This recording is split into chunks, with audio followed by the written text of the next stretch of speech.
Welcome to the best 5-minute wine podcast with Forrest Kelly. Any future plans to be a master som? I think I will eventually go back and finish the diploma through WSET. It just depends on when I'm going to have time to do that. We just got into a year at the wine bar. I'd never worked in a restaurant prior, which probably would have helped a little bit in this journey over this past year. So it's really like boots on the ground learning. I'm like, from the streets, just learning every day different things about restaurants, operations, wine, just things about me as a person, as a business owner, how I want to be, how to lead a staff. That was new. So I think once we get into a flow, then I'll be able to sit back and get back into the actual studying just because I love it. But I have, a dreamer, so I have big plans for the business and how to grow it and scale it. I've never been to Myrtle Beach on 9th. Is it like a typical beach where you've got the boardwalk kind of thing? Can you set the scene of what 9th looks like? So it's not quite like San Diego or Southern California. Okay. There is a boardwalk, but it's not as active as it is in California, where you have houses on there and a lot of restaurants along there.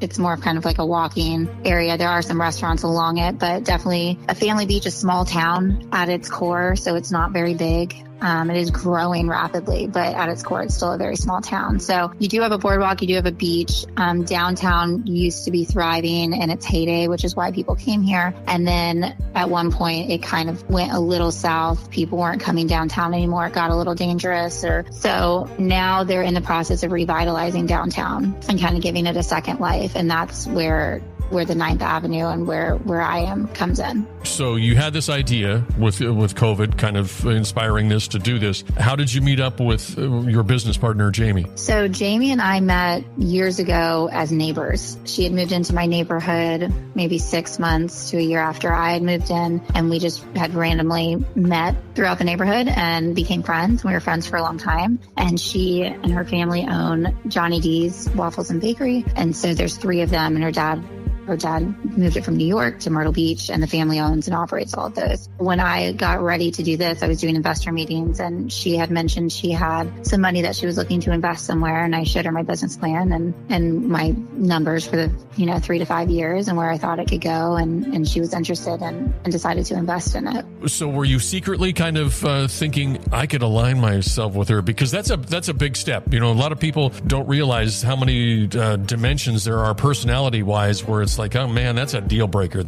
I couldn't do business with them because they don't take customer service, to the level that I do. And I mean, I'm talking about me personally because I'm all about the customer. And somebody walks into my business, eye contact immediately with somebody in the staff and welcome, thank you. So had you kind of vetted her from afar, or as you're doing your activities together? Yeah, a little bit. So her business is very much like that. People love it. They come in, they touch on every table. People go through and talk to everybody, and very comfortable. She's very personable. People love her. She's on TV a lot locally, so people feel like they know her before they know her, which is important. She's very approachable and very kind. So I knew as a human she would be great. I had tried a ton of different investor meetings, if I'm going to be honest, because I was trying not to do a family or friend, just because I was worried if something were to happen, if it didn't go right, that's still a friendship I value. But it turns out the investor meetings were not all they were cracked up to be.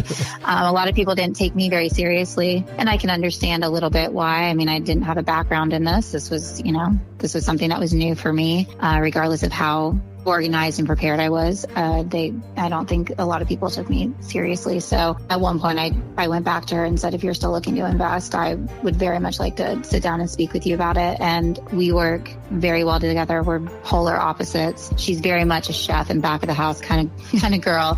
And I'm very much hospitality. Let me make everything wonderful. We're going to make this the best day ever kind of girl. So we balance each other very well. And so working with her has been very easy. The best 5-minute wine podcast. Don't forget my favorite part. Oh, please like and follow. And you can like and follow us on our social media and join in our collaborations. Just like our website, thebestwinepodcast.com, on Insta, X, you know where. The Best Wine Pod. The Best Wine Pod. Oh.